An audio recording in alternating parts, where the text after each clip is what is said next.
Hello, I'm the Virgo Queen, here to awaken the divine consciousness. I do mother peace readings and astrological interpretations.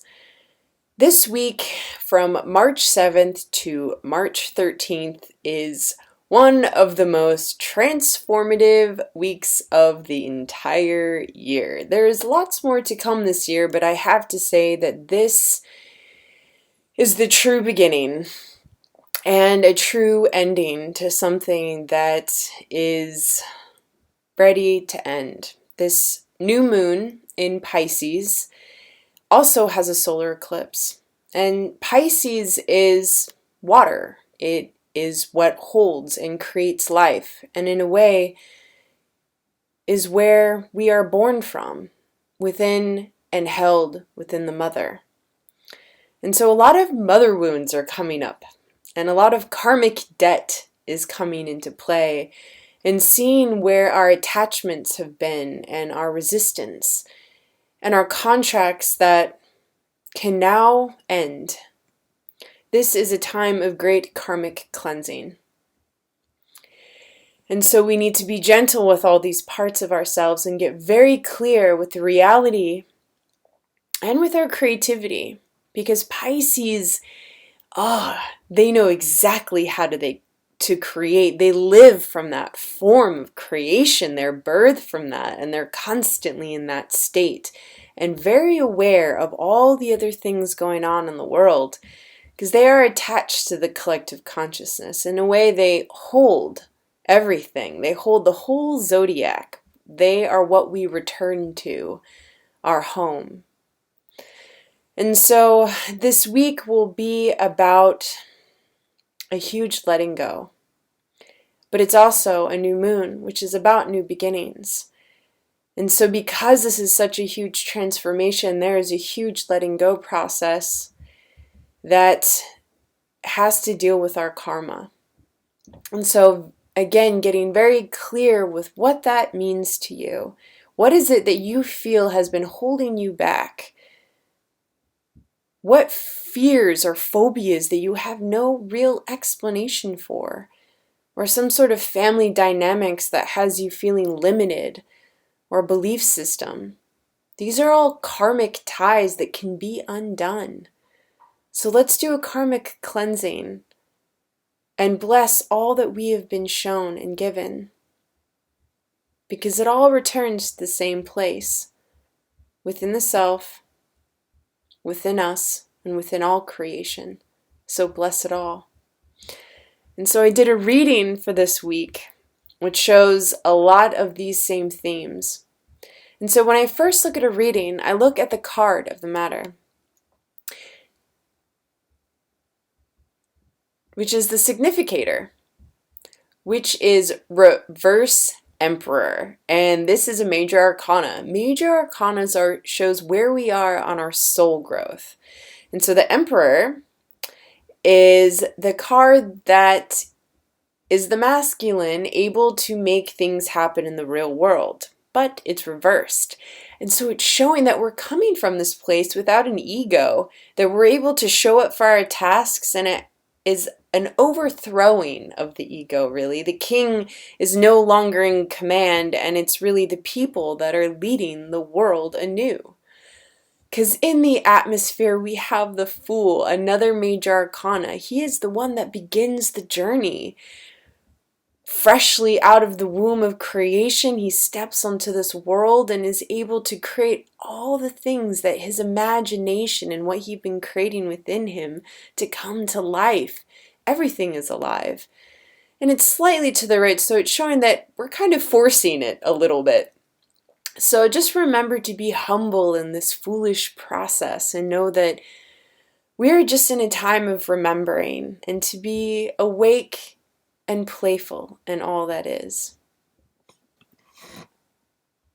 Which shows in the cross current, Daughter of Wands. And so this is the young feminine aspect in all of us. And she's the one that is jumping and dancing and playing on this earthly world with inspiration from our heart. She is uninhibited and free and liberated from all that has bound her before. She's dancing with unicorns and living this life of magic.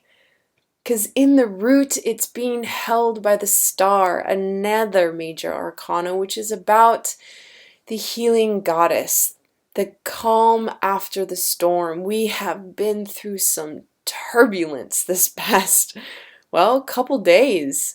I know my world has been turned around forever. And so these healing waters, these rituals that we can give ourselves by taking baths and reconnecting to the ocean of our thoughts and the oceans of our possibilities, either it be in a bathtub or a lake or a river nearby. But enjoy the water and allow the messages from the goddess to give you affirmations or prayers during this time. Because in the sky we have reverse 10 of discs. And so in order for creations to come into birth, it takes a community. 10 is about completion. Discs is earth. And so this is really looking at community and our family and what we show up for. And it's reversed. So I feel like we've been shown a lot of different aspects of ourselves. And these aspects are seen in our family dynamics, whether it be a community or tribe, but we have to love and accept all those parts of us, because when we don't, there comes a disruption. And this is what it's talking about. If we're not able to accept or try and force someone to be something that they're not, it's just not going to work. Let us be exactly who we are, all our own unique selves, and also have an awareness that we are our own creations, yet we do have an impact on others. And so showing up with an open and gentle heart is the bravest thing that we can do. And this comes from the past, which is the Tower card. So again, the past couple days have been life-changing. So much so, it is the Tower card, the one that, the major arcana that sits on the top of all existence and destroys it. Destroys the things that do not serve. Destroys the things that have been holding us back, and things that we didn't even know, probably lying in the subconscious. And here we are, willing to fight for what our light is and destroying the things that do not support us. But in the self-concept, we have reverse 6 of Wands. 6 is active, Wands is fire. And so this is showing that our fire energy is a bit blocked, and this probably has to do with a lot of the emotional chaos going on right now. Pisces is emotions, like this is how we move and flow and dance through all of it. And so fire can be dwindled by so much emotions and too much water. And so there's that feeling of not having enough energy in the psyche, or not being able to produce the magic that we want to, and kind of having a sense of a lack of self-confidence, perhaps. And in the hopes and fears, we have Ace of Discs. This is showing that new work is coming. A gift, a physical gift of manifestations are coming to fruition. Perhaps in work, or a new project, or a new creation. In the future, we have Son of Swords.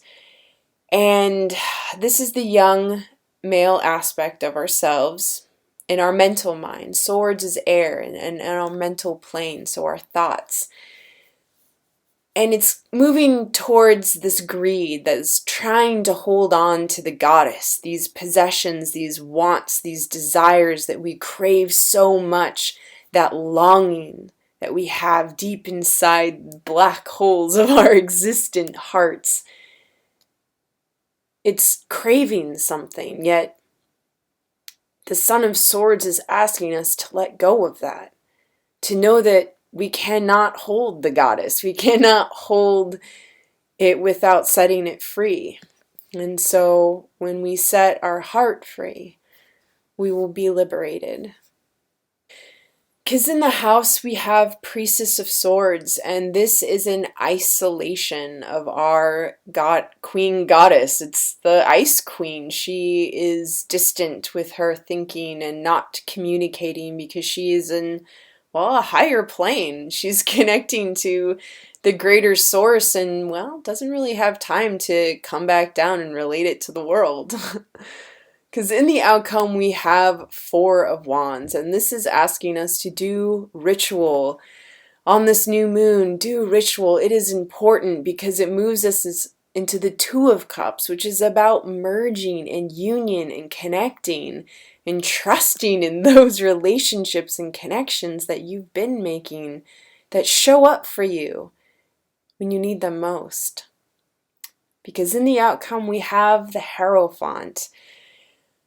And this is our own guru, our own sense of right and wrong, what we know as, in our way, our own inner balance, our own temple of understanding something deeper and more meaningful. We tend to think of guru as something outside of us, something that we look up to.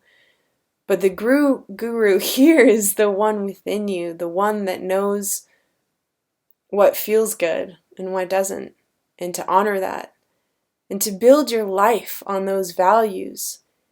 Because when you keep moving with the right guidance, you can live a more fulfilling and hopeful life that keeps you connected to the ones and to your soul contract, that you are all here to live and to experience in the here and now. I hope this helps. Have an amazing week, and if you'd like a one-on-one or personal reading, contact me at www.innerdoorways.com. Have a beautiful day.